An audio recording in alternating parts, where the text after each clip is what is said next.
All right, guys, today we got a special guest in the house. He is a part of a legendary conglomerate that brought you the heat to some of your favorite records, man. He done work with some of the best in the game. He's an OG, triple OG that has stood the test of time. I'm talking about Psycho Les from the Beatnuts. What up? What up? What up? What's poppin', man? Oh, what's good with you, man? How you doing today, bro? I'm chilling, B. It's good to finally get up with you. You know, we've been going back and forth for a minute. Yeah, man, definitely. I'm just grateful to have you on the platform. You know, with my interviews, I like to do things in chronological order to give the people a better idea of who you are, where you came from, and how you got to where you are today. So, where were you born? I was born in the boogie down Bronx, 1970. My parents, they're from Colombia, and they had me out there. They was out here in the States. So, that's where I was born. Dang, I never knew that you were from the Bronx because you always rep Queens. I don't think I've watched like almost every interview and I haven't heard you say that before. Yeah. I mean, I was in the Bronx till I was 10 years old. So I was raised out there. The projects, like Yankee Stadium, 160, and all that. South Bronx. But then like around 12 years old, that's when I came over to Queens. My parents moved to Queens and shit. So what was that like for you growing up there? Because I mean, there was a heavy Latino community already there. So what was that like for you during that time, seeing it come up, and especially during hip hop? Yeah. Right. Yeah. Where in the Bronx or in Queens? Yeah, in the Bronx. In the Bronx, I mean, I was mostly a child, during those times. So, it was just good times, as a kid, living next to the Yankee Stadium, and that was like Reggie Jackson days, So when he was big, I remember the truck driving by through the hoods, just throwing out chocolate bars, Reggie Jackson chocolate bars to all the kids, and just that life, Yeah. How'd you But I'm sorry, go ahead. at the age of 10, my parents, my father and my mom's, we went to Colombia. So I lived in Colombia for 2 years at the age of 10. So by the time I was 12, my mom's, we went back to Queens. That's how I ended up in Queens. So I was back in Queens when I turned 12, Wow. So did you grow up with any siblings during this time, or is it just you? I mean, yeah, it was just me so far. But then, like my mom's, when we was out in Colombia, that's when they had my brother. My brother was on his way, So Got you. So what was that like for you? You living in the Bronx for like 10 years, and then you moved back to originally where your parents are from, right? For 2 years. So what was that like to experience? I mean, it was beautiful in Colombia. My father, he owned a lot of acres and farms and things. They was doing things.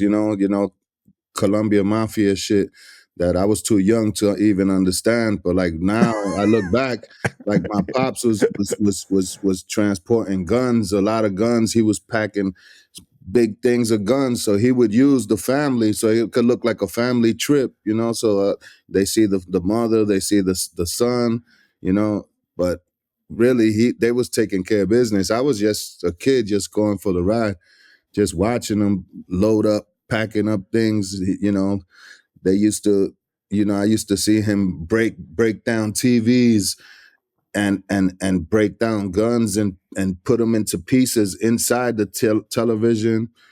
He used to break down like irons, that you iron clothes with, and break up pieces of guns all up in there, and just have big trunks full of ammunition and just crazy shit, because you got to think in the 80s, there was you could just throw all that shit in, and they wasn't checking x-rays and all that shit in the airports, So it was. That's crazy, man. Yeah. So what is like your processing in your mind when you seeing it though, like as a kid? I'm a kid, man. I was raised around guns and all that shit. So it was nothing, you know. I just thought my father was just into guns and he just liked guns. He had a lot of pretty guns and dope shit.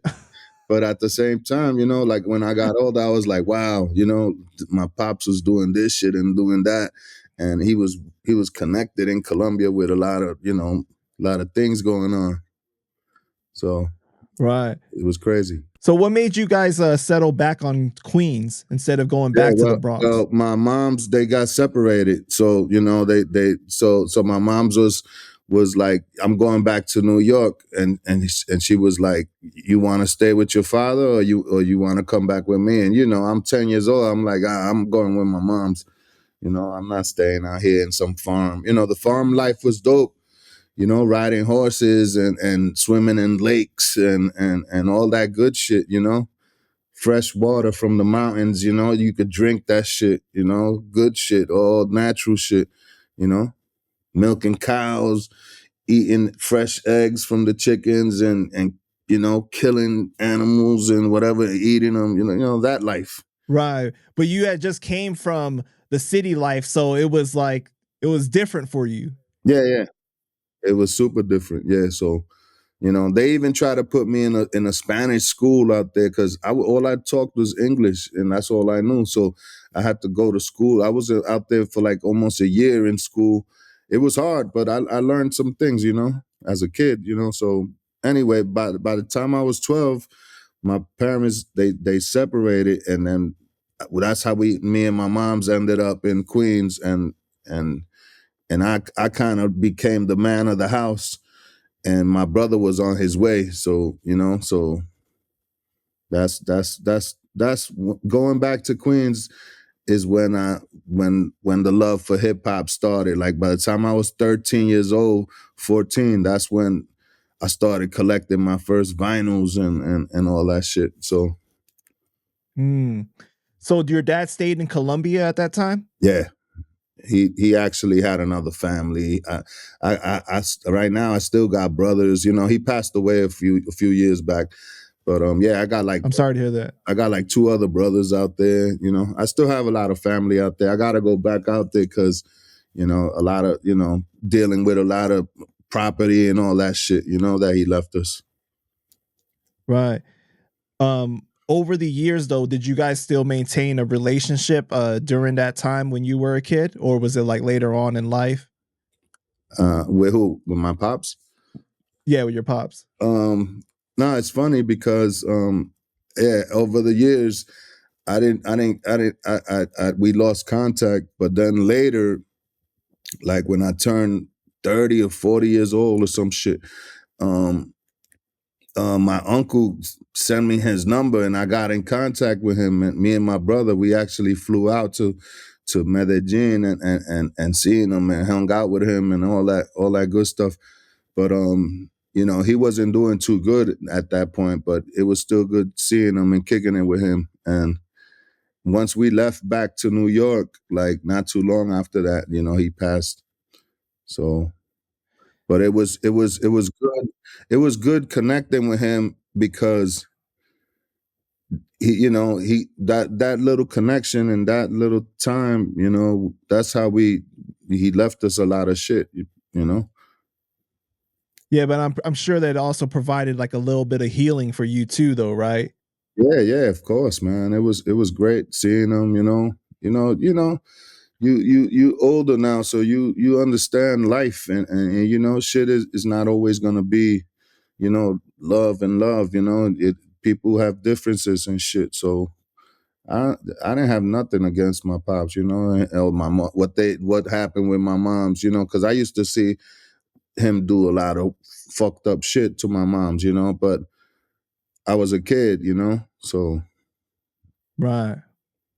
But yeah, man, it is what it is, man. So you're coming up in the 80s in Queens, right? And you're saying that this is when you started to really fall in love with hip hop. Do Yeah. you remember the exact moment that made you fall in love with hip hop? Uh, it was definitely when I was 13 years old. That I used to live in Jackson Heights.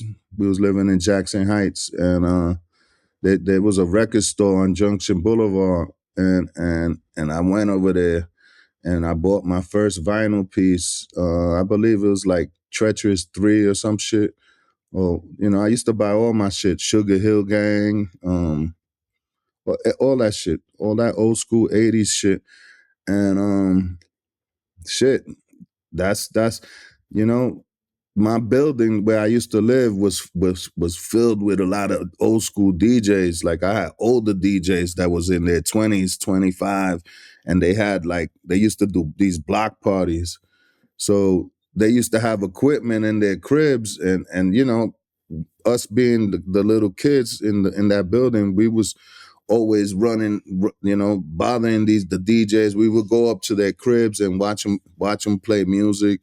And I used to just stare at these turntables and this whole set with speakers, and I used to just be imagining like, damn, one day I want to have this shit. I want to have these turntables. So Right.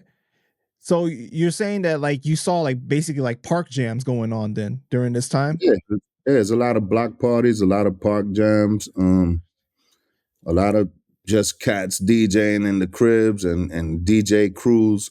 And this whole time the breakdancing and all that shit is becoming real big, in the streets, and kids is breakdancing and all that.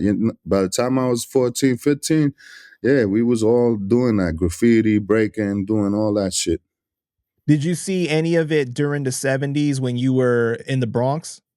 Or you were too young at the time to like go out and see it? Yeah, yeah. I mean, I definitely saw it. It was everywhere. Everything was bombed and shit. But yeah, I didn't care for it. I was too young at that time. I was all about playing with in the playground and whatever. Mhm. And so as a kid, right? Like were you before hip hop, were you like into school, into sports, or just you always had like a love for music early on? I was into baseball. My mom's had me in baseball at like little leagues and all that, and I was doing good. I was playing good. I made it to All Stars and got trophies and all that shit. But eventually, my mom's didn't have enough money to keep me in these programs, so I had to just fall off that, and just be a regular kid from the hood, just listening to hip hop and whatever, Right. you know. So you're coming up is the 80s and this is the crack era, right? Like are you seeing the terrible effects on the neighborhoods already? Like you seeing it all around you? Uh, it's happening, but I'm not paying any attention to it. I didn't realize that till later in my older teens, you know, when I Mhm. started like probably 19, 20, 21, and that's when I started seeing what's going on. Got you. So over the years, there's been some debate about how much Puerto Rican and Latino contributions were to the creation of hip hop, right? Yeah. Like a few years back, Fat Joe, he caught some flack for saying it was 50-50. What did you see at that young age coming up and seeing hip hop really blossom?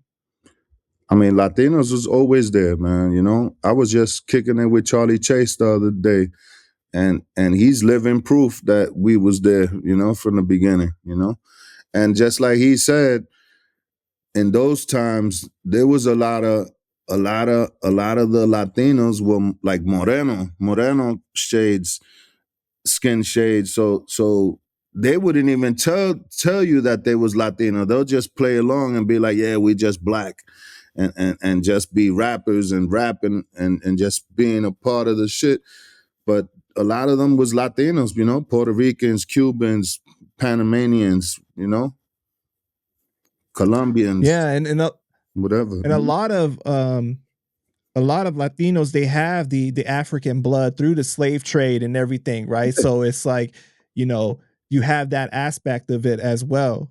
Yeah, so like I said, yeah, we always been there since day one, man. You're not gonna tell me that just blacks created this music. Nah, we was all there. White people too was there. Chinese people, Indians, we was all there. block parties, and you know. Would you say that Latinos they contributed more to specific elements like graffiti and breakdancing over like the DJing and the rapping? Uh, I'd definitely say the graffiti, the breaking, the dancing, the style, you know, the clothing. We had a lot to do with the clothing because we was always dressing fresh, you know, and fly, and the music, man, because we was always the DJ guys, you know. We was always the DJ guys in the hood. The Spanish dudes were the ones that was building these big ass speakers that for the parks. You know, they knew Mm. how to work the technicians and plug all this shit up and make shit happen. You know. Yeah, when I interviewed MC Shan, he said that it definitely was a lot of contributions from the Latinos because they were primarily doing the breakdancing and the graffiti and the way that they dressed, right? The b-boy, the breakdancer outfits and everything. That's the way that a lot of rappers ended up dressing. So the fashion side of it was a big contribution. Man, roll the clip. We stole their style. That's how Puerto Ricans are part of what this hip hop thing is. Because rappers like myself and LL Cool J, how did the breakdancers dress? They dressed in them sweatsuits, them goddamn Pumas and them Adidas. Did they or did they not? Yeah, they did. Any rapper that came before Run DMC dressed in all that crazy ass Melly Mel and all that shit with the fucking, I love Mel and them, but we wasn't dressing like them niggas. We don't fucking wear them boots that Mel and them, all the fur fucking collars and all that shit. You know what I'm saying? All the spiky belts and all that wrist shit. We wasn't rocking with them like that. And so who do we rock with? We rock with the style that the B-boys was rocking with. That's where the Kangos came from. That's where the sweatsuits came from. That's where the Pumas and the Adidas with the fat laces came from. And so for somebody to try and separate the Puerto Rican and black aspect of hip-hop, you're wrong, son. I mean, you got to remember, man. We all lived in the same buildings, in the same projects with blacks, Latinos, everybody. We all lived in. So we would all go to the same parties, the same parks, the same everything, the same supermarket. We would, you know. So we was living the same shit, the same life. We was drinking the same water, eating the same food, you know. So we was there, you know, doing it. Would you say that it was 50-50 or was it like closer to like 60-40 or? Nah, I'd say 50-50, man. We was there always doing it, you know. Without the Latinos, man, we was getting, you know, we had the fly gear. We had like I said, everything. The graffiti, Gotcha. the characters we used to be drawing and all that shit, you know. So you started out DJing first? Yeah. I'm still a DJ. I still DJ and all that, but yeah, a lot of people don't even know. Like I started off because I went to school with Rob Swift. You know, back in the days, we used to go to this school in Queens, and yeah, just growing up with him, his father used to DJ, so his father had turntables. One time I went to his crib and I seen his turntables out, the father's turntables, and I couldn't believe it. I was like, holy shit. I was like, my eyes open. I was like, oh shit, Rob, you got turntables? And he was like, yeah, those are my father's. And I was like, what the fuck? So then his older brother had like break beats, like to cut up break beats. So then me and Rob, we just started fucking around. The brother started teaching us little tricks, how to fuck with the things. But the shit was that the father would be at work and he didn't know we was using his turntables. So every day after school, we would run to Rob's crib, pull the turntables and the mixers out the closet and plug them up and practice for like an hour, and then wrap everything back up and put it back in the closet before he got home from work. You know, so we was doing that for we was doing that for a long time. And you know, if his father ever found out that we was using this shit, yo, kick us all out the house. But yeah, man. But you know, shout out to Rob Swift, you know, his brother Universe, and his pops, you know, for having the turntables, and his moms for letting us fucking rock the turntables, because she would be there, but she would be like, yeah, you better put them shits back, you know.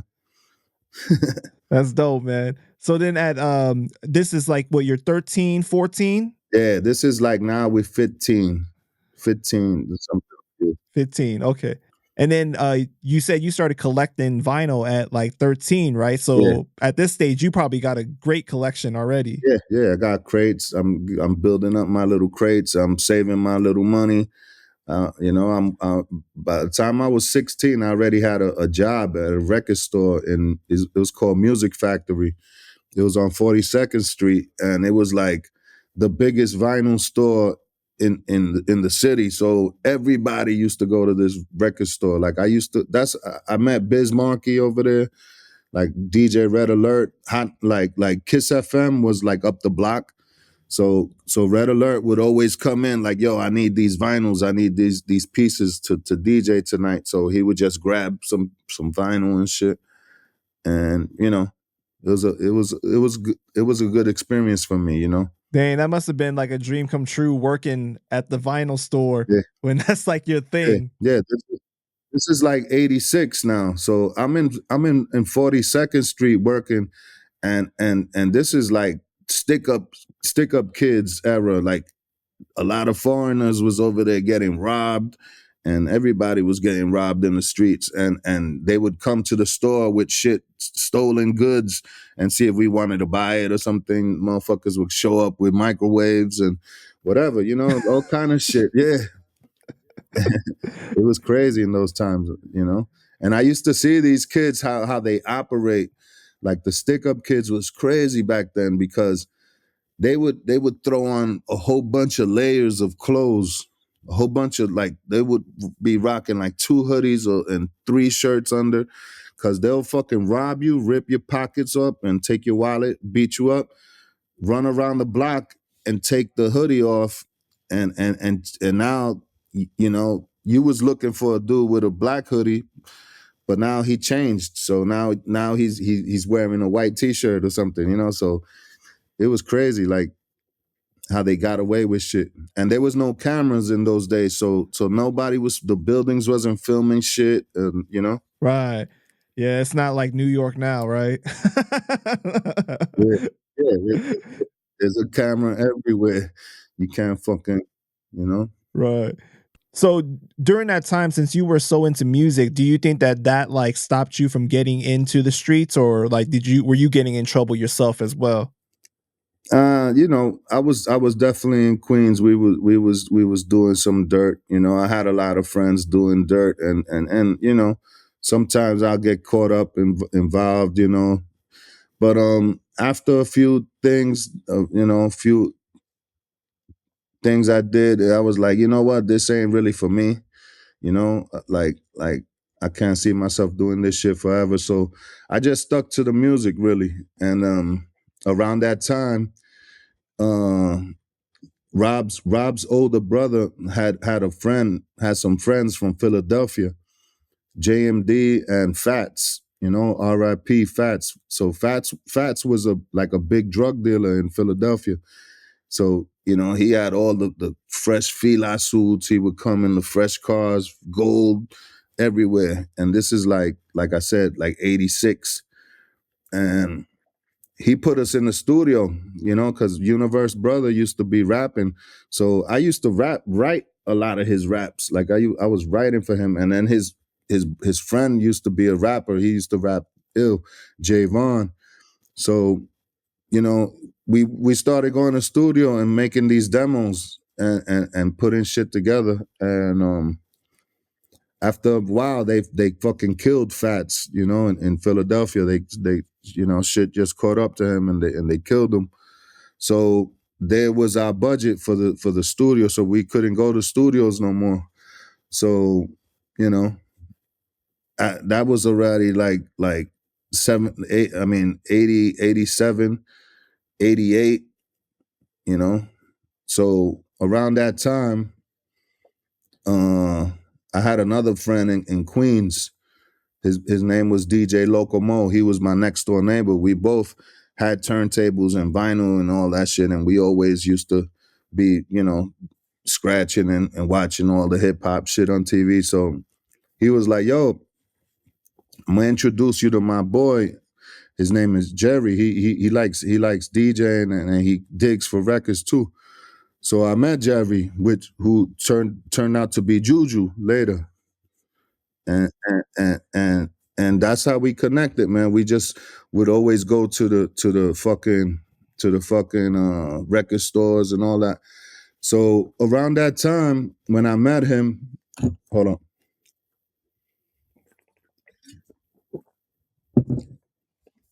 Around that time when I met him, he was dropped out of school, and I dropped out too, but I was going to this program in Flushing. It was a GED program. You get your GED at least, and you have that diploma, then you could move on. So he was on the streets, and I was like, "Yo, why don't you just come to the school with me? Come to my school."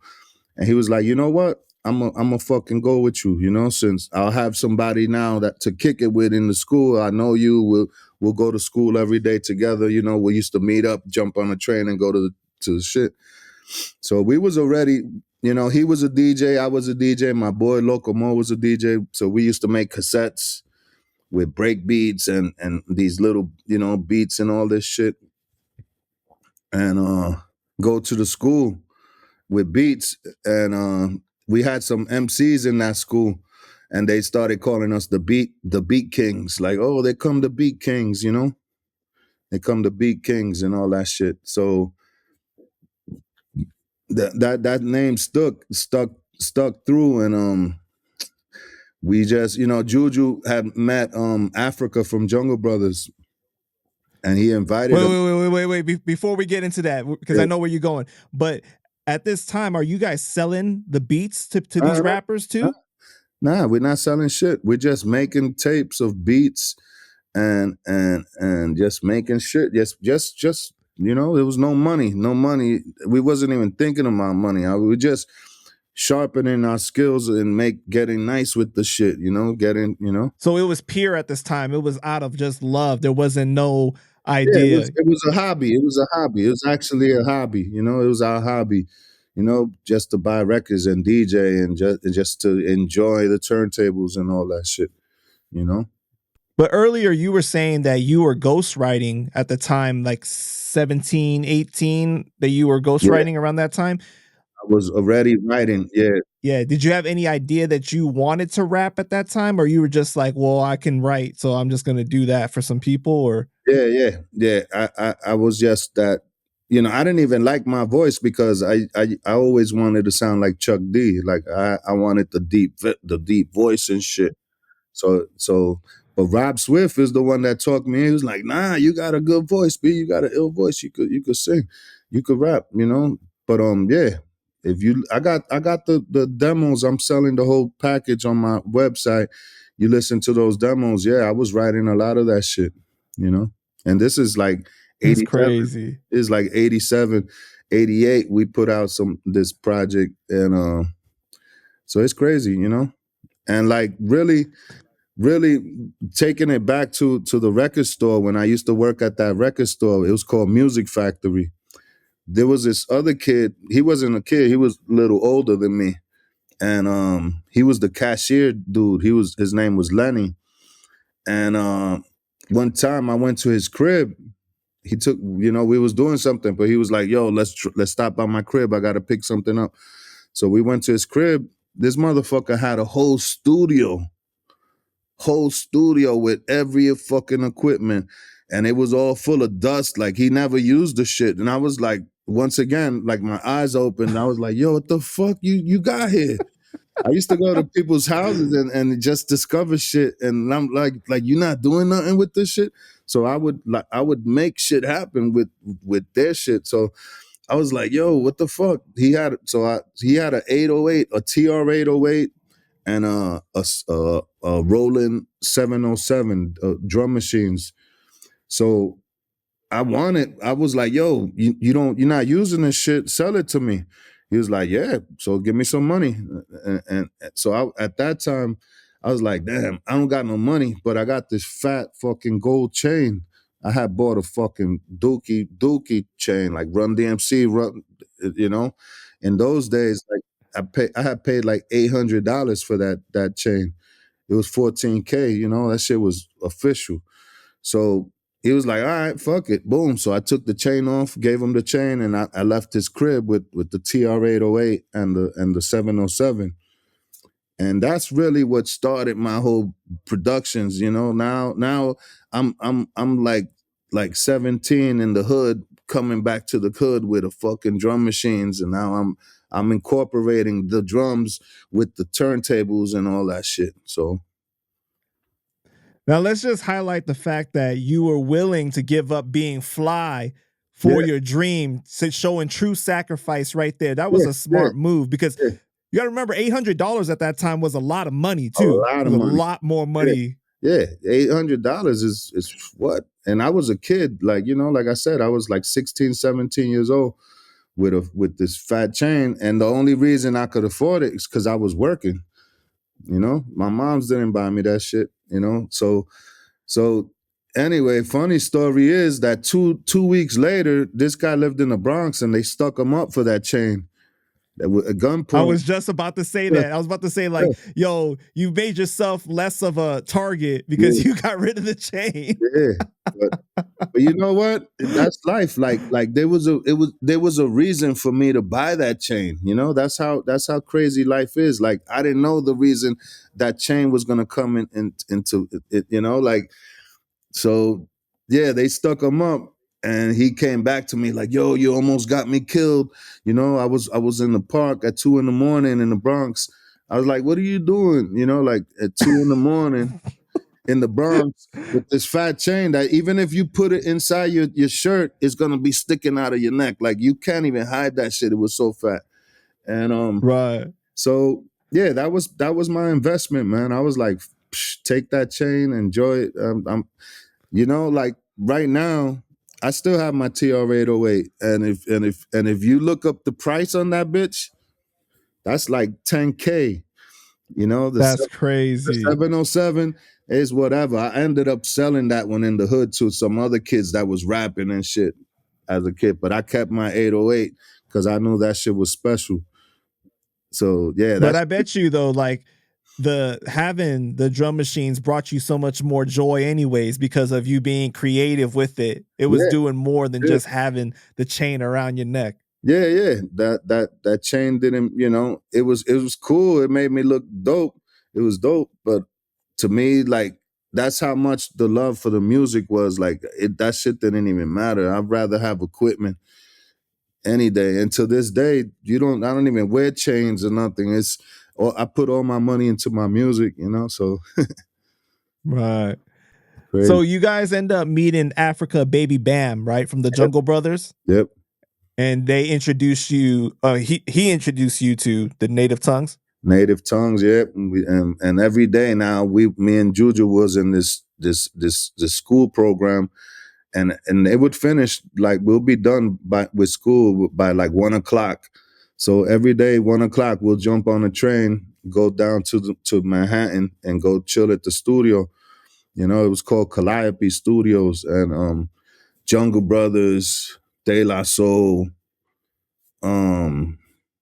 Black Sheep, Tribe Called Quest, everybody, Queen Latifah, everybody was at the studio.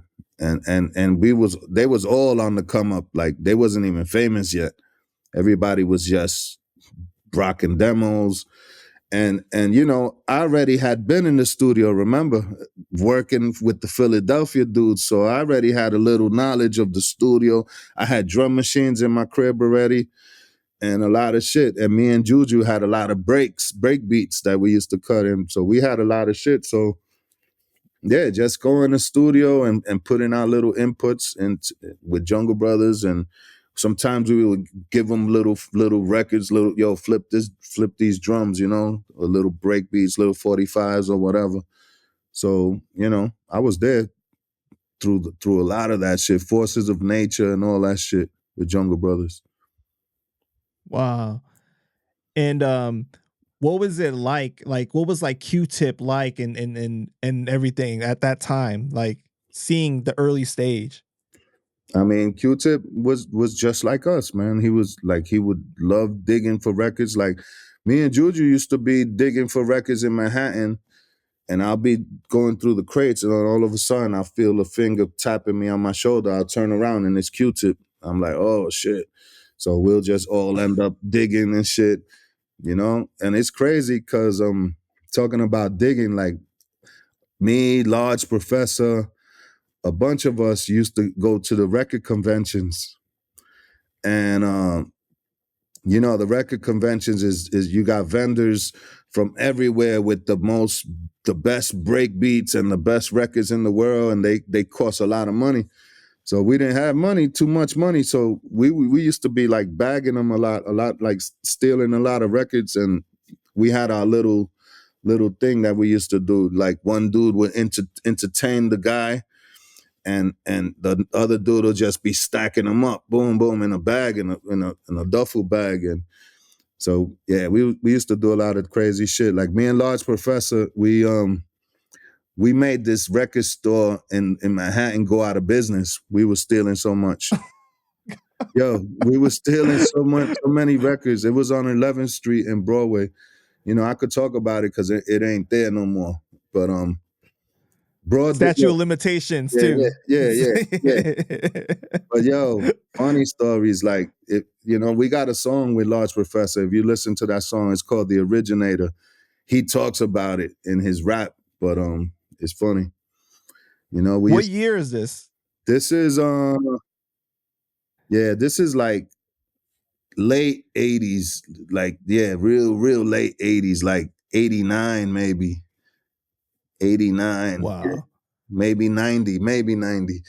But there used to be this record store, like I said, on Broadway, and it was on the second floor. It was like a second floor building. So it was only one dude all the way in the front of the store, and he would leave us just digging. So what we would do is dig for all the records we want. So we'll just stack them up, and go to the back. But there was a window in the back, and we'll stack them up by the window. And Large Professor would run downstairs, go outside, and I would just be like Frisbee, throwing them out the window, and he'll be catching them, packing them up. So this is like broad day, like people going to work in Manhattan, and they're just seeing records flying out this fucking building, like, and we're just, stacks and stacks and stacks. Every day we would do this. We'll hit the store, boom, boom, boom. Just cleaning them out. We cleaned them out of business. Like, yo, we took all the fire, every fire. So, you know, that explains why we had so much heat in the early days. Us, like Large Professor, Beatnuts, we had that fire because we was fucking heisting these stores. What was the reaction when the store went out of business? Were you guys like, oh shit, like it's our fault? Yeah, it was like, yo, we did it. It's our fault. It's our fault, man. We fucking cleaned this store out. Yeah, but it was funny because people were just going to work, people, you know, in the morning, and they just seeing records flying out the second floor, the window of the building. And I'm just flinging them. And, you know, sometimes we'll buy, that was the whole thing, because we used to spend so many hours in that store. It was like, yo, we got to buy at least one record. So it could look like, okay, we're, you know, so we would buy one record, but meanwhile, so, you know, crazy. Right, you got to lower the suspicion at least to be like, why are you guys always in here? Yeah, you spend so much hours in here, but you don't buy shit. I was like, yeah, so we have to buy at least one, you know, we'll buy like this one, boom. So. Right. So then you guys end up getting your name changed to the Beatnuts, right? From the Beat Kings? Beat Kings, yeah, because like I said, we used to go to the studio right from school. So one time in the school we had these black medallions with the African piece, and I turned around the black African piece, and then I wrote the Beat Kings on it. So I was rocking it backwards, and it said the Beat Kings. So, you know, one time at the studio, Africa's like, who the fuck are the Beat Kings? And I was like, that's me and JuJu. And he just started cracking up like, like, you motherfuckers ain't no kings. You motherfuckers is nuts. Like the Beatnuts. So, you know, we're all laughing like it's a joke. But then he was on the radio station. Jungle Brothers got on the radio station one time with Red Alert, and they just started shouting out at everybody. And they was like, shout out to the Beatnuts, you know, the Beatnuts. And it just stuck, you know. And me and JuJu was like, you know what? It kind of has a good ring to it, you know, because Beat Kings to be kings, you know, we already have 45 King. We had King T. You know, there was a lot of kings in the game, you know, kings of rock or kings of pressure, you know. So it was like they ain't no nuts in the game, so we'll be original. And in those days it was real important to be original. So there That's it a was, fact. you know. So there it was, the nuts. And to this day, you know, there ain't no nuts in the game unless it's the Beatnuts. It sounds better too. Yeah. There's a better ring to the name. Yeah, and me and JuJu, we was like fucking clowns, you know. We was like the bad apples of the bunch, you know, like drinking 40 ounces and smoking blunts and Jungle Brothers and them, they was like nerds, like they didn't do none of that shit, you know. They was like drinking orange juice and tuna fish sandwiches and you know, eating healthy. And yeah, we're like the bad kids, you know. You know, so yeah, it was cool. Right. It was funny. So at that time, though, you guys had more members, though, right? Yeah. Of the group? Yeah.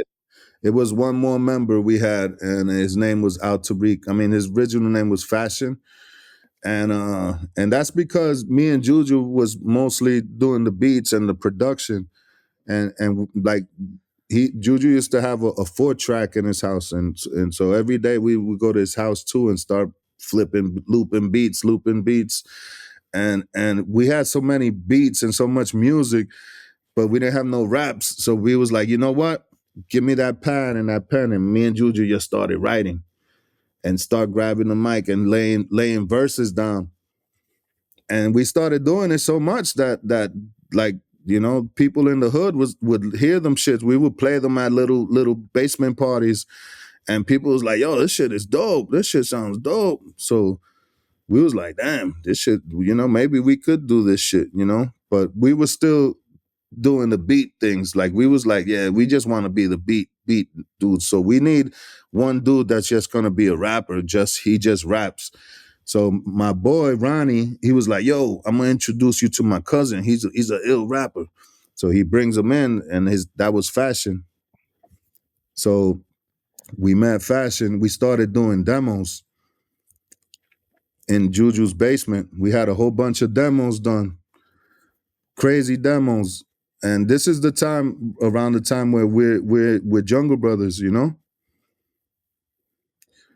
We're Jungle Brothers in studio. So he introduces us to Chris Lighty, he was everybody's manager at that time.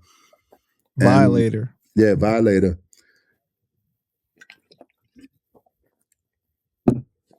And Africa's like, yo, I got this project to do this album for Chi Ali, this kid called Chi Ali.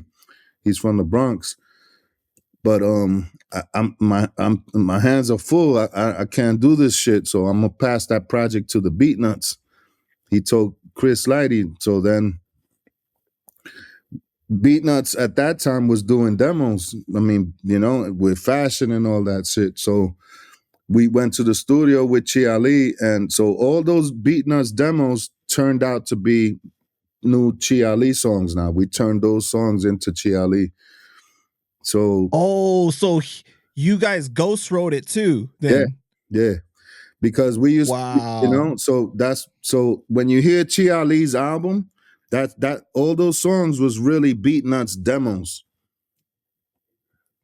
You That's understand? crazy, man. So Yeah. yeah, we was doing Beatnuts demos, not knowing that oh shit, this is gonna be Chi Ali's new project.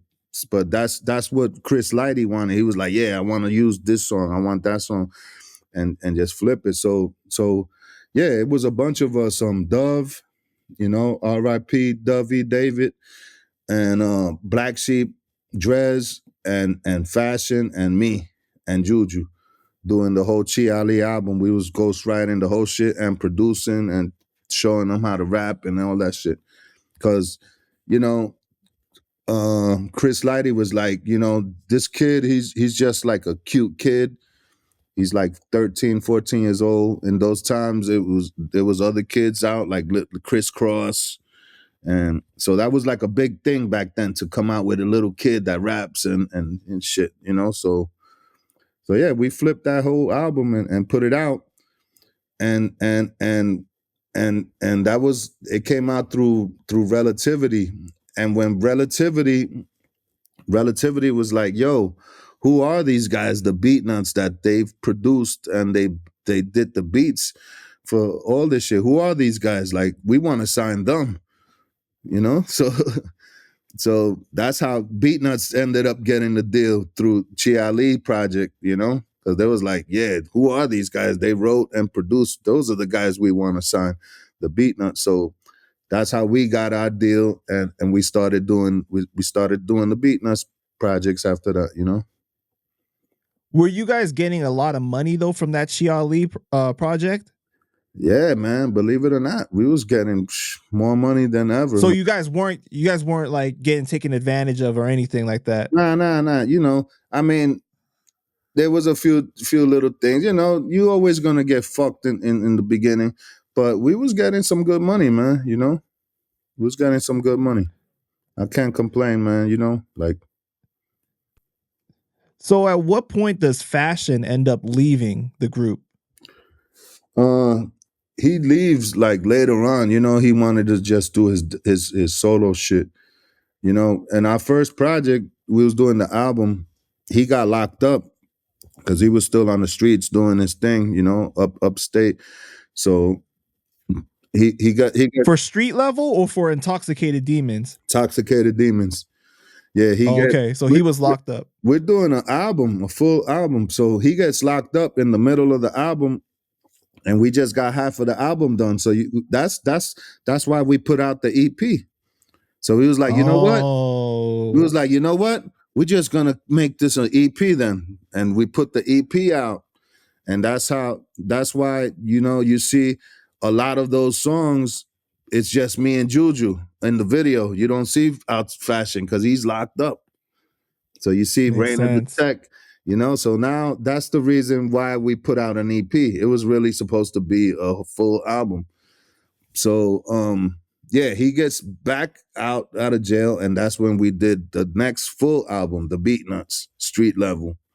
You understand? Right.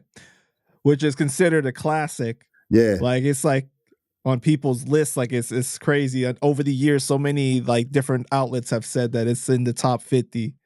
Right. Man, and like I said, man, it's all because, me and JuJu was like the masterminds of this shit, and just being kids with a lot of musical backgrounds around us, and DJs, and going to studios, and just learning with all the best engineers, and just being around that shit, So our ear was real sharp. Like we knew how to make our shits big and sound good, What was that experience like for you guys coming from the hood, and now you're doing what you love, right? And making money from it and transitioning into this new lifestyle?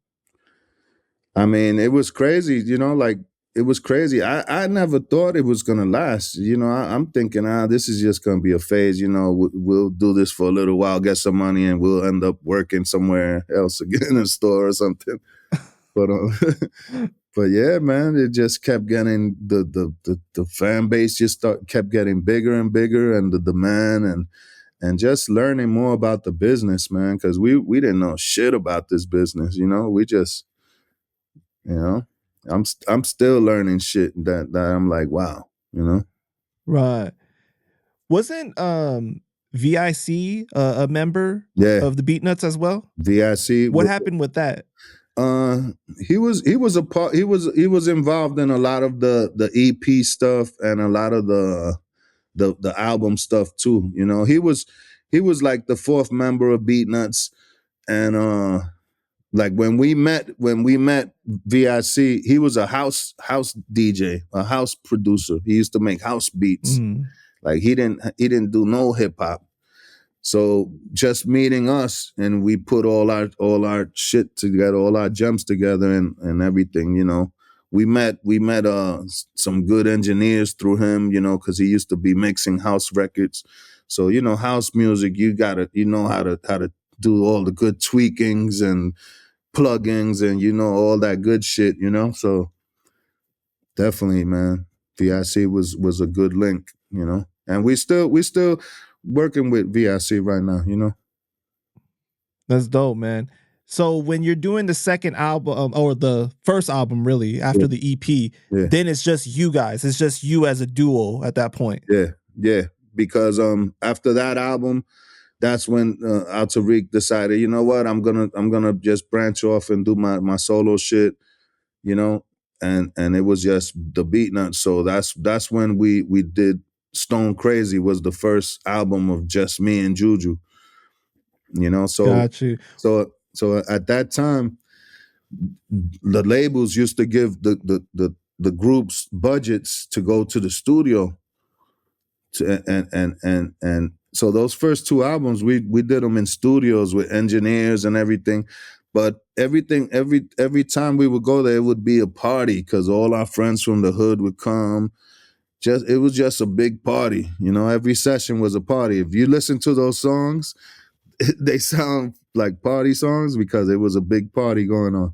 So we kind of learned our lesson with those parties. It was like, you know what?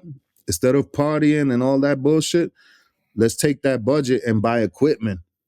So me and JuJu and our manager back then, we just went and bought fucking 24 track machines, the 1-inch machines. We bought fucking MPCs for everybody. We bought S950s, SP1200s. We bought everything, every fucking machine that we could have. That's the shit for hip hop. We bought all that shit. So now we made Stone Crazy out of JuJu's crib, in JuJu's crib, and you know, that's so smart. Yeah, that's crazy. That's so smart. Like that was the smartest thing we ever could have done, because instead of putting that money into a studio, we bought our equipment and we just had studios now in the crib. So now I had a studio in my house, JuJu had his studio in his house, and that's it, man. Now we got, and we still have this equipment, like, you know, to this day, I'm still using my old shit, analog shit. Yeah. When Fashion told you guys that he wanted to leave, like, what was your guys' reaction? I mean, it was all good. You know, we was the Beatnuts before him, so it wasn't really gonna stop the flow. Me and JuJu was still doing remixes and producing, and we actually produced a lot of his solo shit. When he did the first project, God's Connection, there's a lot of Beatnuts production in there too. So at what point do you guys end up meeting Fat Joe and linking with him? Was that through Relativity? Through Relativity, yep. That's how we met. We met a lot of people through Relativity, you know. Common Sense, MOP, fucking. I even got to meet Eazy-E when he bought Bone Thugs, you know. Wow. Yeah, so that was like big for me. Like I was like, wow. I actually was shook his hand and talked, and we was kicking it and all that shit. Eazy-E when he bought Bone Thugs to Relativity. And yeah, everybody that was up there, man. Project Pat, 3-6 Mafia. So we used to do a lot of shit together, because back in those days, the labels used to do these little promo tours. So we would all go do these promotional tours. So just fucking around with Fat Joe, doing a lot of promo tours. And if you look at our old videos or his videos, we're in them shits in the background. You'll always see, you know, it was like one big family, you know. What was he like in those early days when you guys first met him? Ah man, he was raw. He was raw, you know. Fat Joe was raw. He was coming with the It was Bronx. Fat Joe the gangster at that Fat Joe the time, gangster, right? yeah, raw shit. Tim boots and the fatigues and you know, digging in the crates, you know, showbiz and all Right. that whole crew. That shit was dope. You know, that was the real Joe that I know. Mm-hmm. But And you guys ended up producing on his debut album Represent on the song The Shit Is Real, which the beat is ridiculous yeah, too, you know. Can you talk about what that studio session was like?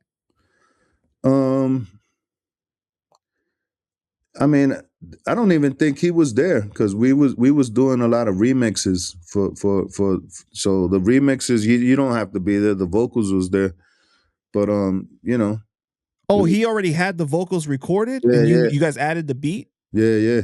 He already, yeah. It was like it Wow. was some remix shit that we was doing.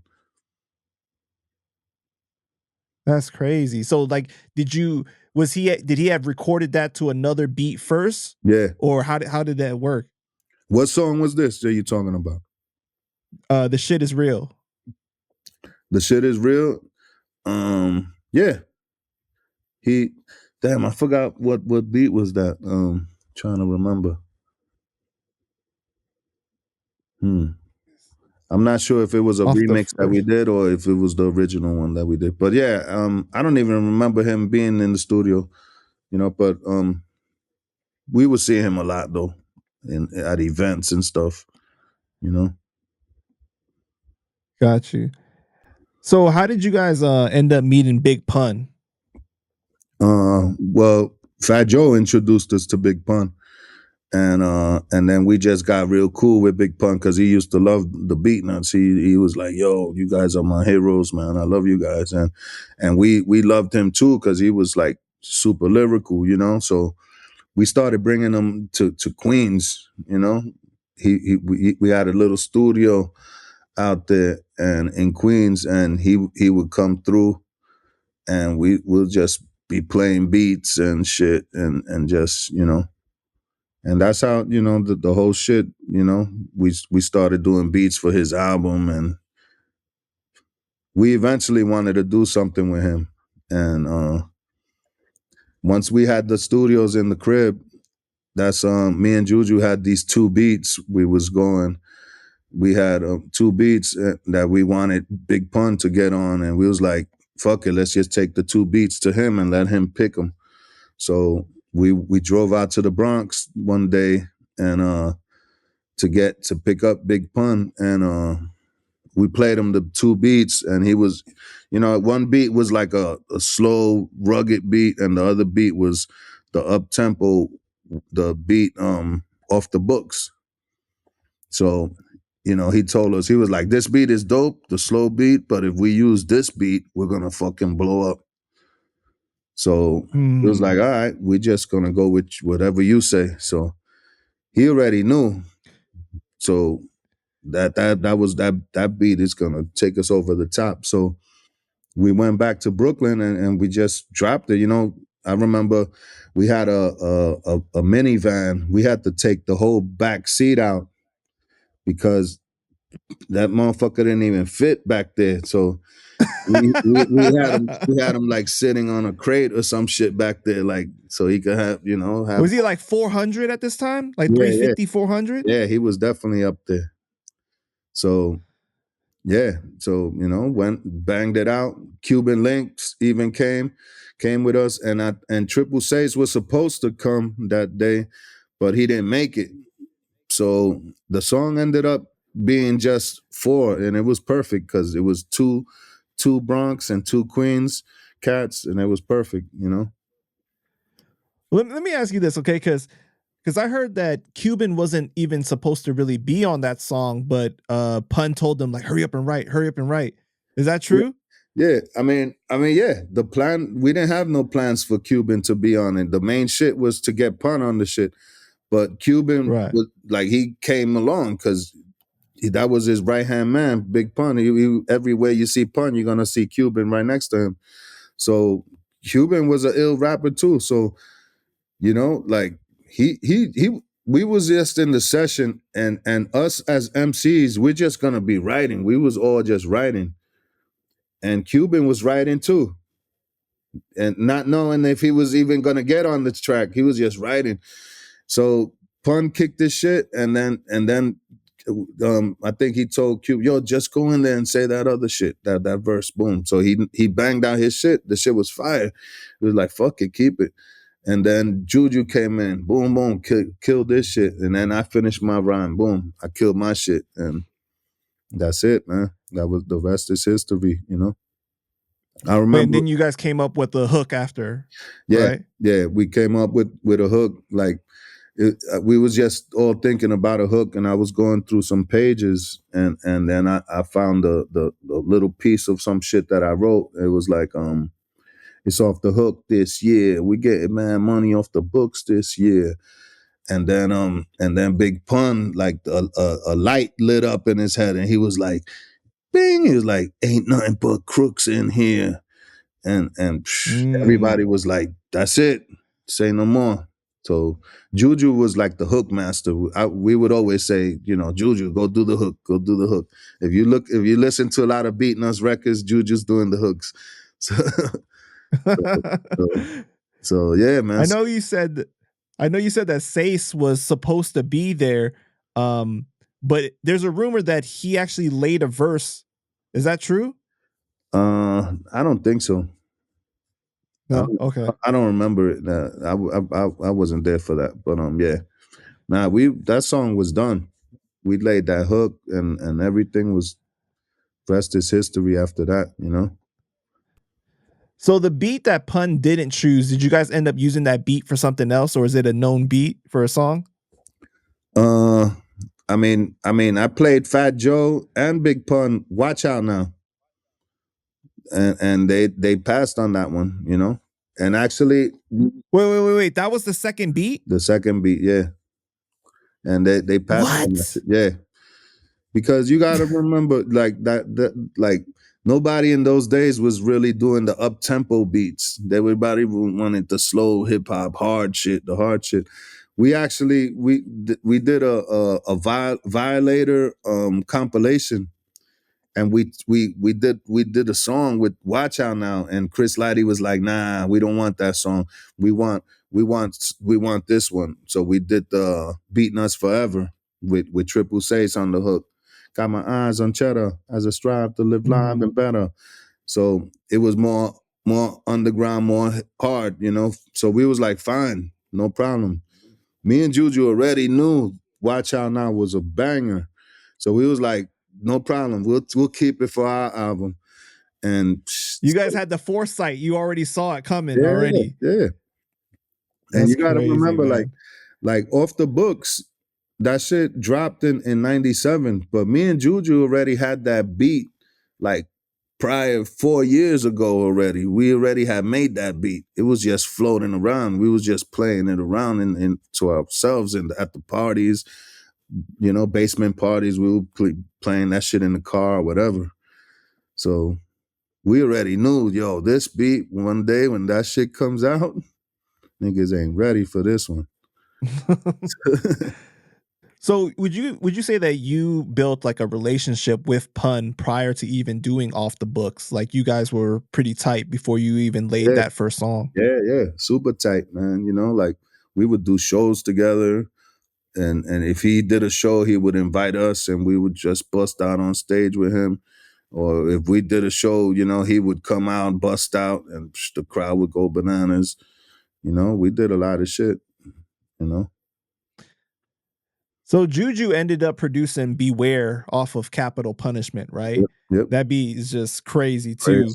Yeah. And he produced What You Gonna Do off the TS album.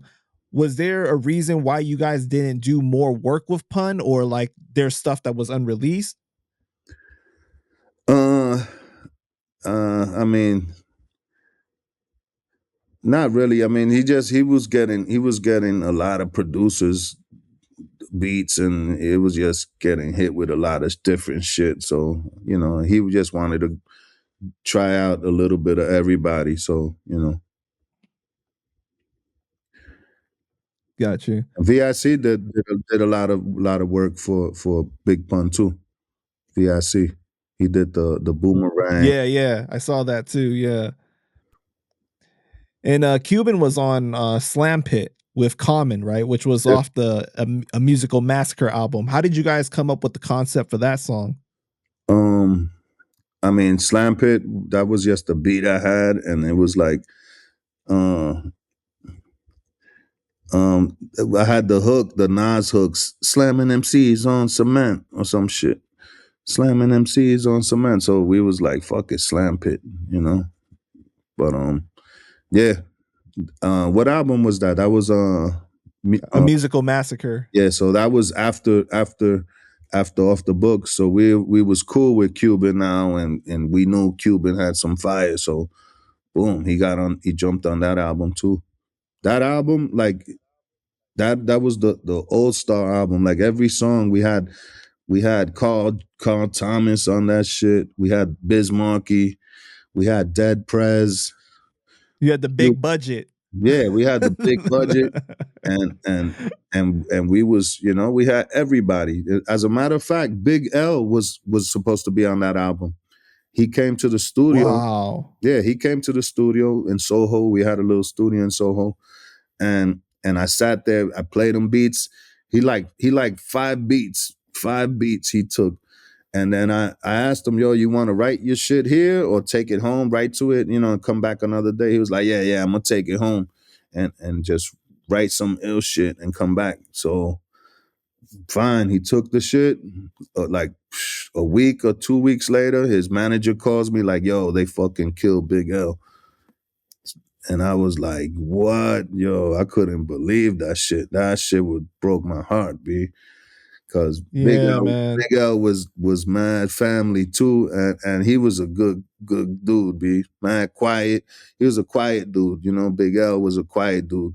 He didn't talk too much, but he was like, you know, he was always observing and shit.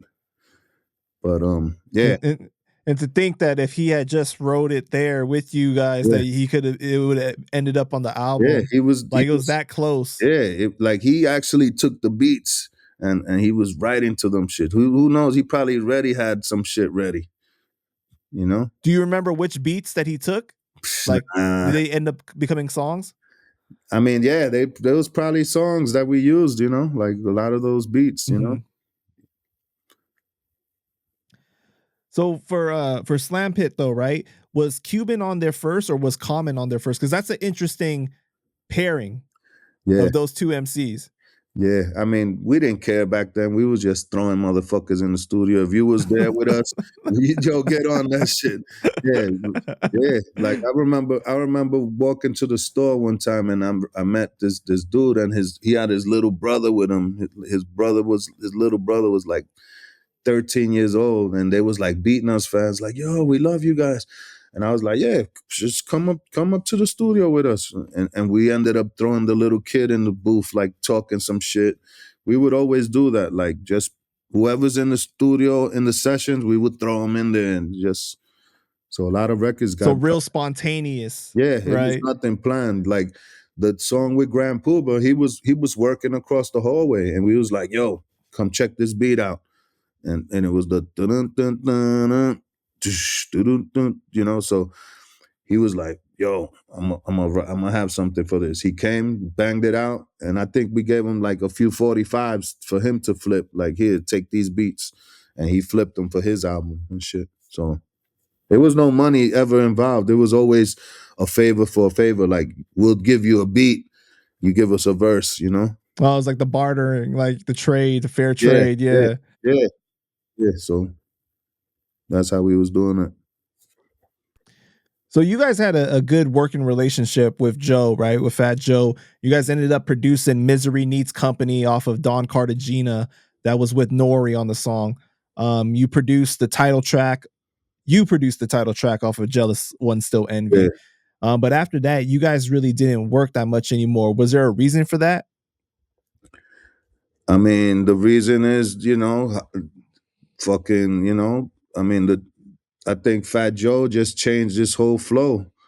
It changed this whole flavor. He started going more towards, like the down south sound. Like the that whole shit, following that shit and that trend, and like we stood doing what we do, the hard shit, hardcore and drums and real shit. But yeah, I think motherfuckers just he changed up his sound and. But that's really it. We're still cool with Joe. We ran into Joe at in Europe, and Yeah. we was doing a festival together and everything. So it was all cool. Any chance of you guys linking back up together in the future to do something? Yeah, we could definitely link up. Why not? I also, you guys never really worked with Nori, right? Just by himself, like. Nah, not really. We never got a chance. Why was that? I mean, you got the Queens connection and everything, so you would think. Yeah, I mean, we mad cool and everything, but we just never, like I said, we was never in a studio together or nothing, so every time we seen them, it was a party or something, and we're not even thinking about music. Got you, man. But I worked with, I did a lot of music with Royal Flush and other cats that he was associated with, so. Yeah, shout out to Royal Flush, man. I hope that brother stays strong. I know he's going through it and everything. Yeah, hell yeah. For sure, man. So much of my audience are Boricuas from the Bronx, right? So they love the TS stories. Do you have any stories about Pun, Cuban, or TS that you can tell from back in the day? About Pun, I mean, everybody's gonna tell you Pun was like a big prankster. He was a funny dude. I remember and he would like order food. When he ordered food, he would always like it would be like 10 bags. The guy would come with like 10 bags, like for a whole family to eat, but it was all for him. So he would lay all his food in the fucking on the table. And I remember one time JuJu came and took one of his chicken wings, and Pun got pissed off. He was like, yo. And he fucking punched JuJu in the stomach. Boom. And JuJu was like, yo. And JuJu was like, fuck that. Bang. Punched Pun in his fucking neck. He had a fat neck. He's like, bah. He hit him in the neck. So Big Pun was like, damn, Drew, in the fucking neck. Why you hit me in the fucking... It was like, but it was still all good. But he just took that shit serious with the food. Like, don't fuck with his food.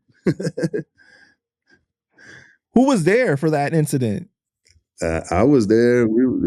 Everybody was there. I don't know. So Cuban was there too, and he saw that. Probably there. I don't think they caught that because it just happened real quick. But it's funny because like you hear stories about Pun, right?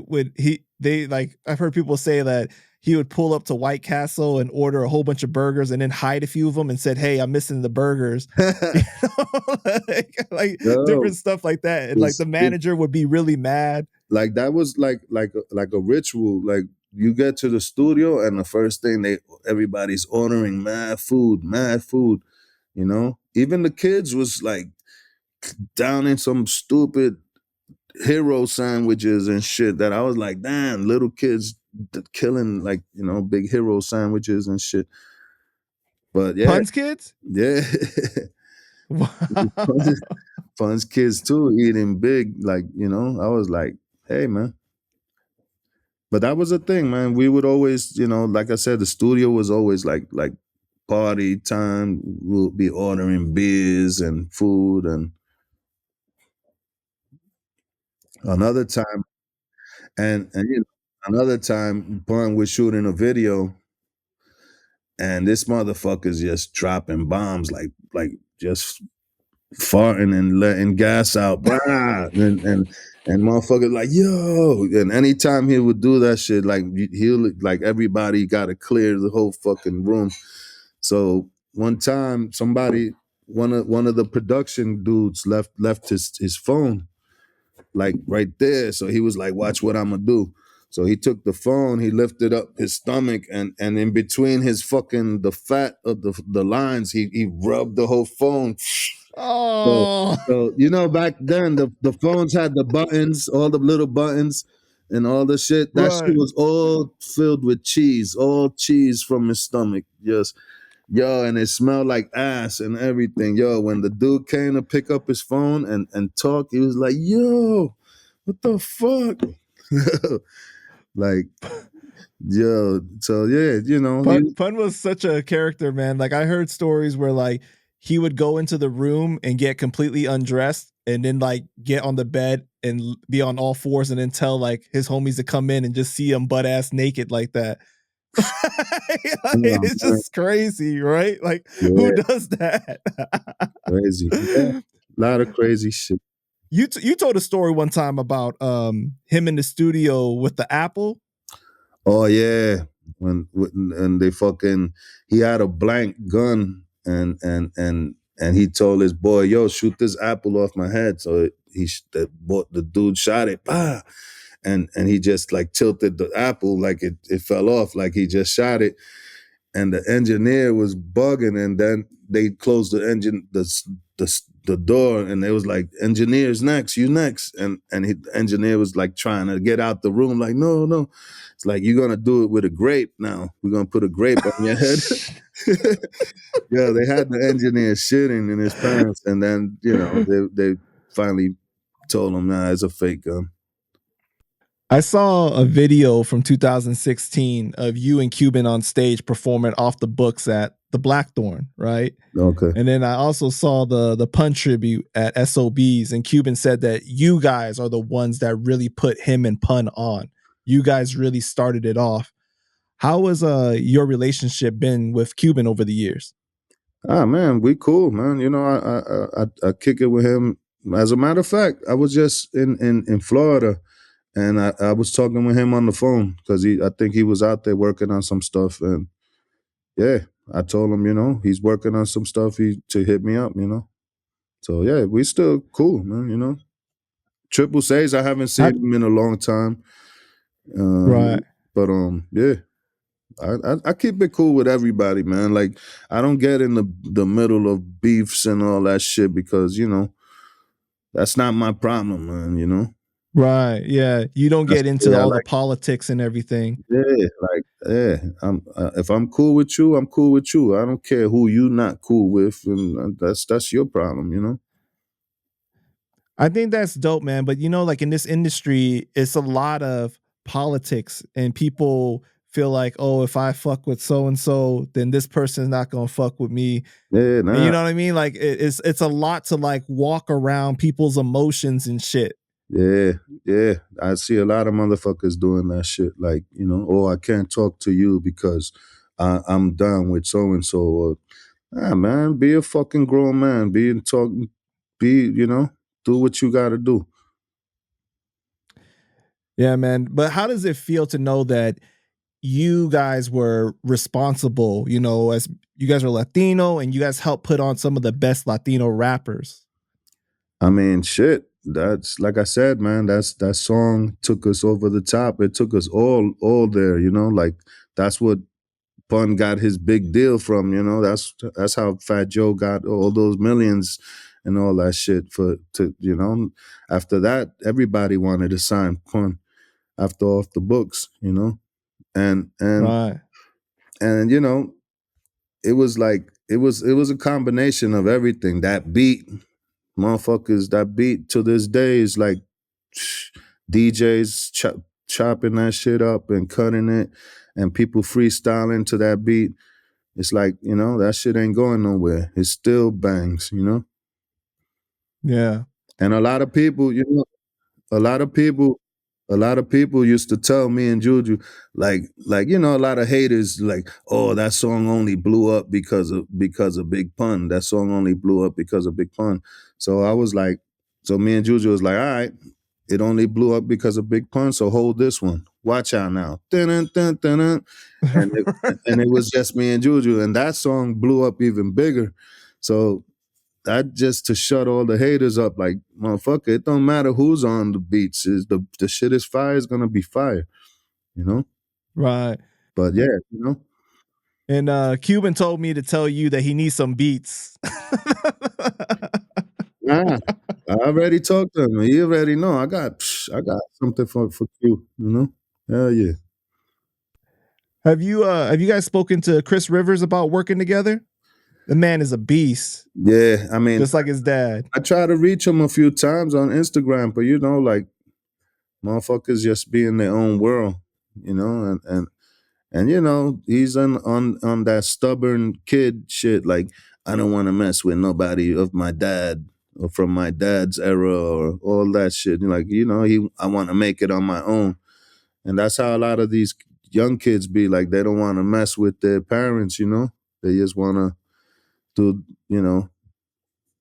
So it's that kind of shit. But it's kind of hard though, because like he looks so much like Pun, and then like with his style of rapping, like you see how people pull off the similarities all the time. It's like, oh, you're gonna live in your dad's shadow. So I can see why he doesn't want to be too closely associated. But at the same time, you got so many people that got love for you because they had love for your dad and they want to help you, right? Yeah, definitely. And to me, like, I think Chris is ill, but he just needs direction. He's all over the place, man. He just needs somebody that with experience to direct him and tell him this is how we make hit records, you know. And he don't got that person, you know. You know, the role of the producer before was that, right? Was that guidance where it was like, hey, don't say it like this, say it like this. Yeah. And like to really help the talent inside the booth. And I feel like over the years, it seems like people have become more of just like beat makers and less like producers, like help structuring the song, help, you know, bringing it to the front. Yeah, and if you could remember, like I told you, our first project with Chia Lee, we had to like put the whole album together, you know, and like show him how to rap and teach him, not like, yo, say this like this, don't say it like that, or say this hook different, you know. And that's how, you know. So we learned a lot real early, and we just always use those same skills, you know, for all our shit. Same thing when we did songs with Cuban and all. We'll tell them, yo, come right here, say this shit. Or, you know, boom, say it right here. Boom. Hell yeah. Yeah, man. Well, shout out to the Rios family, man. I hope that you guys end up working together sometime because that would be just amazing. Yeah, hell yeah. Like, you know, shout out Liza and all them. You know, I keep it cool with everybody, man. You know, I don't get in the middle of that bullshit, you know. Mm-hmm. Too grown for that. And I told myself in the beginning of this whole game, I'm coming into this game to work, not to be, you know, I want to work with everybody, not to be enemies and be on some diss and shit and all that shit, you know. So, word. Right. So you live on the West Coast now, right? Yeah. I'm out here, been out here like right before COVID. We was out here. You've done a lot of work over there with the West Coast artists like the Alcoholics, right? You guys had formed the Lick Nuts, which is just hilarious. Yeah. I know you guys were supposed to put an album out. What happened with that? I saw you guys put together some songs and some music videos. Yeah, I mean, the original idea was to put out a single. And then after the single, then the album idea came. So the single was the Grumpy Crocodile. We did that. And then I think we released a few other little singles here and there. And I think we whipped up like 9 songs. And but a lot of shit wasn't done. There was verses missing, you know. Some songs just had two motherfuckers rapping. So we just put it on the shelf and just let it, you know, let it sit for now. But we'll probably get back to it. You know? That's dope, man. Because man, I've been watching like all your interviews, right? And I see like interviews from like 2016 and stuff. You guys were saying like, "Oh, it's already done," and I know a lot of fans have been wondering like, "Oh, where's it at?" You know what I mean? Yeah. But you got to remember, it's five of us, and we all over the place. You know, one guy lives in New Right. York. I'm over here. The other guys. So it's hard to get everybody on the same page, and everybody's doing their own projects and shit. So, yeah, we just Is it challenging working with so many talented people as far as like who takes the lead and what direction you guys go? Yeah, definitely. You know, it's hard to work with a lot of people at the same time. That's why if you notice the most successful rappers are solo rappers, you know. There ain't really too Mm. many big groups, you know, besides the Roots, there ain't too many other groups. Everybody's that's big is solo, you know, 50 Cent, Jay-Z, Eminem, the list goes on, you know. Yeah, usually the groups don't last forever either, Yeah, even if they start out. because it's hard to deal with all these different, you know, everybody's on their own shit. Yeah, so like it's like that's another thing, right? Like a lot of times it's like a marriage when you're in a partnership with somebody in a group with somebody, right? Over the years, how have you and JuJu been able to maintain that like Yeah. friendship and despite the business and everything? Well, like I tell people, man, the key to staying together is distance. You can't be around motherfuckers all the time because you're gonna get on each other's nerves, you know. It's so distance is the best shit, you know. So that's the best shit, you know. We just keep it bouncing, you know. Me and JuJu, we're about to do these tours. We got a US tour about to jump off like in April. Then we got a European tour, and then we got August. We're going to Australia, a big Australian tour. So, you know, we've been doing it for years, and we're still brothers, and we still kick it. We just did something in Tampa, big with MC Search and the Lost Boys, Craig G. It was a big Queens, you know, Big Noid was there, and you know, every time we connect, it's like magic, you know. Yeah, that makes sense, man. Definitely, you need your because everybody has their little quirks about their personality, right? Like you know, if you around each other so long, like you could get on each other's nerves and shit. So Yeah. it makes sense that you kind of need your space. Exactly, man. You know, so yeah, man. I'm just doing my thing out here, West Coast. I got an album dropping with Be Real pretty soon. Right now, it's already done. It's called Real Psycho. So we just took our names and put them together like that. Real Psycho. You know, we That's were, you know. crazy. So that album is crazy, and then I got another album with Eric Bobo and Stu Bangers. It's called Escape the Matrix. That one Yeah, yeah. I just saw that. I just saw yeah, the cover for that. yeah, so Escape the Matrix, you know, we on some a little political shit, and then you know, some good times in there. We got to mix them up, you know, because a lot of people nowadays is real emotional and real, you know, you can't say certain things and shit.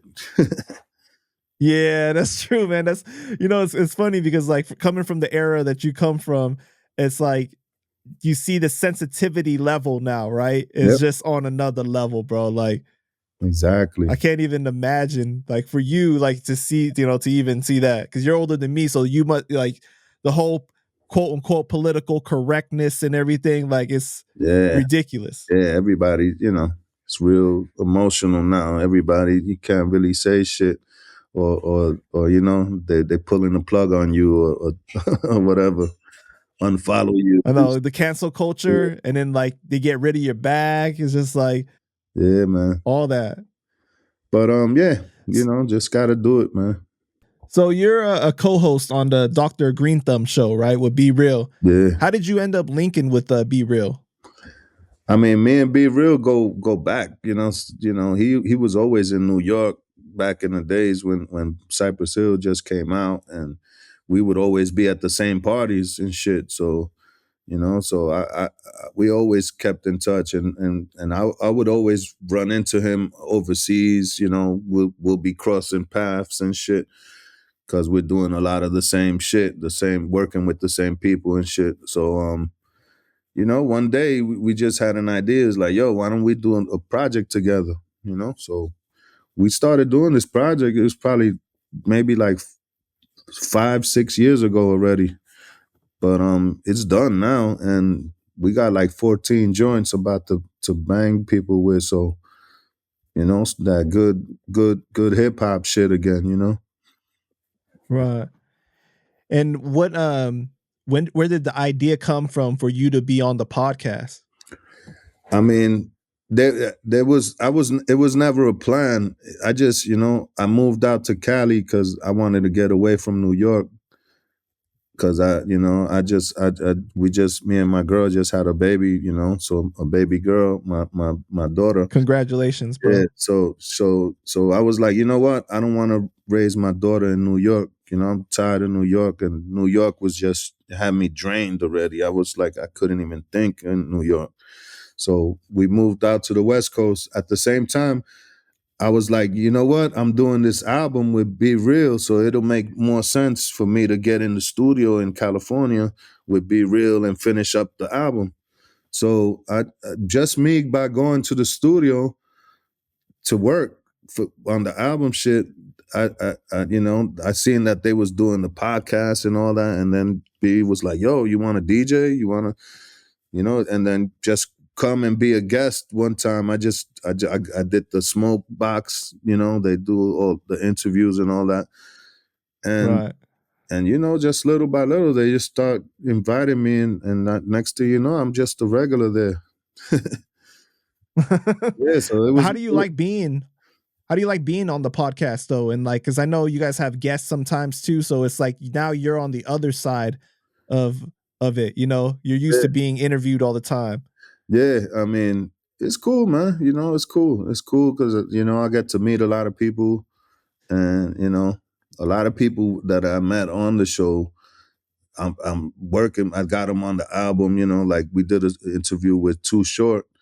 And right after the interview, I stepped to him like, yo, me and B's doing an album. Let's jump on it. He was like, no doubt. And boom, now we got a joint with Too Short. It's like, you know, little things like that to me is like, if that I know that's wouldn't- going to be fire. I know that song's going to be fire just because your guys' styles are just, you know, very like strong styles. That's going to be crazy. it's crazy. The whole album is crazy. So yeah, man, you know. And I always put together a lot of good collabos, you know. I know how to put people together and shit. So yeah, man. So yeah, just doing the podcast, you know, it's cool. You know, I study you guys, you know, everybody. I take little things from you guys and just learn, you know, asking questions and shit. Like you always do good interviews, you know. I be watching your shit. Oh, you know who I am? Yeah. I mean, I watch you. Oh, Yeah, I didn't know. You know, when you guys was going at it with the Cuban links and all that shit, yeah, you know, that shit was dope. I didn't know. So I was like, I wasn't sure at first, like if you were even going to show up for the interview, to be honest with you. I mean, that's why I agreed to do it. Cause if I didn't know who the fuck you was, then I'd be like, nah, fuck this. Like, you know, I gotta know some history and shit. But yeah, it's all love. Right. Man, it's all love. Because a lot of times, bro, because when people find out my close association, right, they'll be like, nah, I don't want to do it anymore because of the politics. Yeah. You know what I mean? So like, I didn't know. I never asked you to be like, yo, like do you know? And then like, or what? And I wasn't even sure if you were going to show up because you're a man of very few words too on social media. So sometimes when you don't really say anything, I'm like, maybe he found out and he don't really want to do it anymore. You know I mean, like I said, I don't get involved in whatever's going on.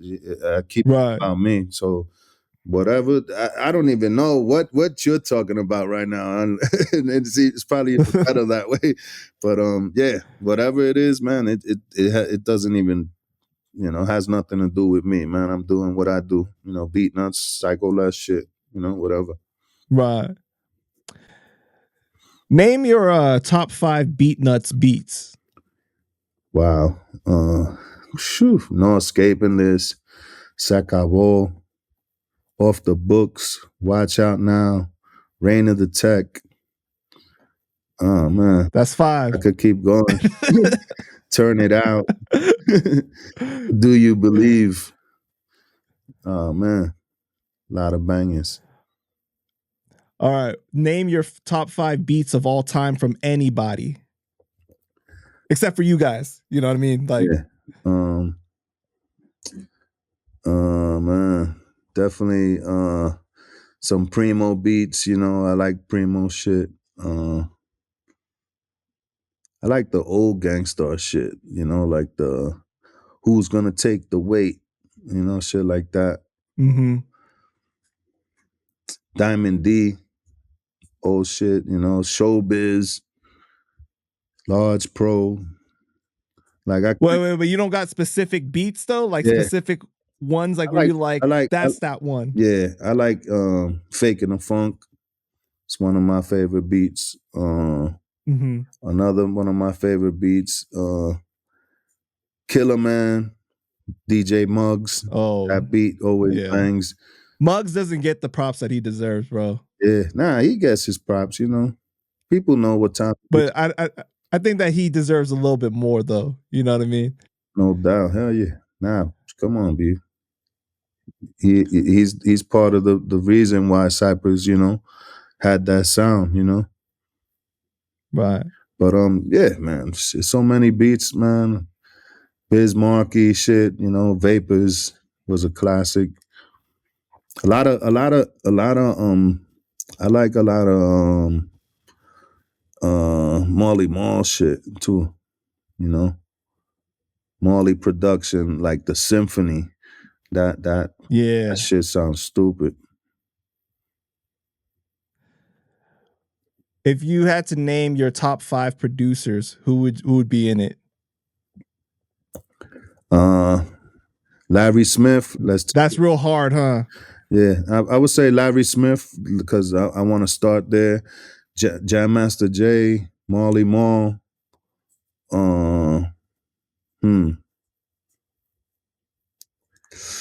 45 King. And shit. It would have to be somebody else, like, you know. I don't know how many is that already. I think that's 4. 4. Dre up there? Dr. Dre? Yeah. Yeah, definitely. You know, Dr. Dre is definitely up there. But there's so many other ones. Like, if I was to say Dr. Dre, then I would have to say like what's his name? From Virginia, what's his name? Damn, fucking Timberland, you know, like he's up there with the Dre's. And like Teddy Riley, you know, like real heavyweight producers, you know. Oh, so you're going into like just overall. You're not even talking about just hip hop producers, then, right? Yeah, but Teddy Riley is a hip hop producer. Like people don't even. But I guess you're right. Yeah, he is a hip hop. He started off, you know. He produced the show for Slick Rick and Dougie Fresh, their first song. That's him, and that's like one of the. It's just he's so diverse though, because he's done like R&B too. He's done like more. You know what I mean? Yeah, but he's hip hop, man. Yeah. But word. So I saw on Rhythm Roulette, right? That you were on there, and I saw your process of producing just started at the crates, and then you found the sample that you liked, and you loaded it up into Pro Tools and made the beat from there. Do you do everything digital, or do you use like any of the analog still? Yeah, I mean for that project, I used Ableton Live, and because I was the dudes that came there, the Rhythm Roulette people, they was telling me stories about how other producers was taking so long to do a beat. So I was like, that's not gonna be me. We're gonna whip this shit up quick. So, so yeah, when I want to whip up a quick beat, I'll do the digital style, and whip it up quick. But yeah, I still use all analog shit.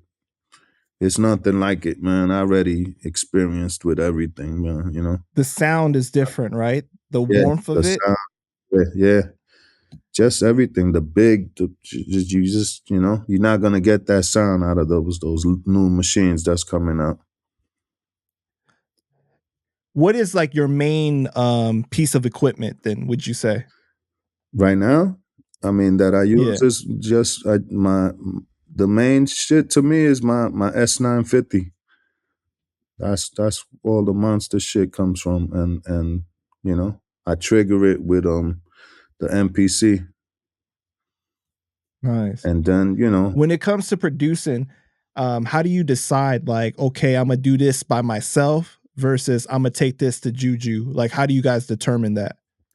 well, we know what we like, like I got a few beats in the batch right now that it's like I'm like, yeah, those are Beatnuts beats, or right now I'm doing some beats for Far Side, so I'm like, okay, I know what they like. They got the jazzy but with the hard drums, and the groovy shit. So it's just I just make beats, and I know more or less like, oh yeah, this guy might like this, or this guy might like this. Black Thought, I'm about to send him some shit. But you never know with Oh Black my Thought. God. You never know with Black Thought. He might take a smooth beat or a hard beat. He could kill any beat. So That man is a beast, man. He's amazing, yeah. And Quest too. He's don't sleep Yeah, on Quest. Questlove. He got production too, man. Is it true that you guys were on tour with Eminem early on? Yeah. In '99, he was actually opening up for us, and we went on tour, and that's actually how the track masters seen us perform. Watch out now, and went back in the studio and flipped it for J-Lo, flipped the same beat, Oh my God. because we used to have a routine that we did only for the shows. It was a routine that we did, and we would use the Heaven and Hell beat, the children growing and not working, that break beat, and then boom, it would be watch out now. Dun, dun, dun, dun, dun. And if you listen to J-Lo's song, it starts off the same way with the children, dun, dun, dun, and then dun, dun, dun, dun, dun. How would you know to do these two mixes if you wasn't there? And these motherfuckers was right there at the front row watching the whole concert. And then 2 years later, J-Lo has the same routine and everything. I'm like, wow, they didn't just steal the beat, they stole the fucking routine that we do, the live shit. Wow. And I know that you guys ended up getting money from that situation, right? Did you Nothing, guys zero money, nothing? nothing. We Oh had my God. this crook lawyer that was in the middle of everything. He used to manage us and manage the track masters and J-Lo. So he was more or less giving me the bullshit run around like, nah, you can't get money because you use samples and this. And I'm like, I don't care if I use samples. It's just the whole idea of the way they used it is the same shit that we did. They was like, nah. So after a while of fighting, going back and forth on the phone with these motherfuckers, I was ready to kill somebody. I was like, you know what? Just let them have that shit, man. Just move on and to bigger and better things and whatever, man. That's J-Lo's Right. biggest record to this day. That's true. Wow. And And did you guys ever talk to track masters or work any like, behind the scenes, like have any conversations? not really, but I had a conversation with Corey Rooney over the phone, and it wasn't a good one. we was going at it. We was going at it. Like I was ready to go see him at the studio and pull his head off. But I was like, then once again, I was like, you know what? Whatever. I'll see this motherfucker one. Yeah. I'm glad that you let that go because man, you don't know what could have happened from that. And Yeah. we need more production from you. You that's light anyways. I know you got better beats to come and everything Yeah. anyways. Like we got 1,000 of those beats, so it's whatever. I'm gonna let them eat. But everybody on the street knows where that beat came from, and know that you're a fucking biter. And us real producers, we don't do that shit. You know, I don't just go take a Primo beat and flip it and then call it my beat. Like, no, that's an old Primo beat. That shit is done. I'm not gonna go take an old Dr. Dre beat and try to flip it. And you know, that shit's been done already. You know? Right. And even if I did do it, I probably have to clear it with them. You know? Yeah, but even if you do it, you could do it in a tasteful way, right? Where you're like paying homage to the person, and it's like so much time has passed already. Where it's like okay, but like literally 2 years after you had just did it or something, like come on, bro. You know what I mean? Hey, there was an old song Jermaine Dupri used for one of his R&B groups, and he flipped props over here. And guess what? He didn't clear it with the sample motherfuckers. He cleared it with us. He knew that's the Beatnuts shit. So so he cleared it with us. We got some money, and they got to use the whole props over here remix for whatever. So that's the way it's supposed to be done. J-Lo was supposed to come to us, or prop masters, you know, whatever. They were supposed to come. And well, do you think she was aware though? Not really. I mean, you know, J-Lo she don't have nothing to do with it. She just goes in the studio and whatever beat they got for her, you know, she's just gonna go with the flow. So I don't really blame J-Lo. J-Lo's just doing what she does, sing and dance and do her thing. It's more of a producer's beef over here, you know? Right. So to go back to Eminem though, right? Like you said, in '99, you guys were touring together. He opened up for you. Did you have any interactions with him at that time? Yeah, we was mad cool. Yeah, you know, I just recently got this recording that we did the Sway and Tech show, radio show in San Francisco or whatever it was.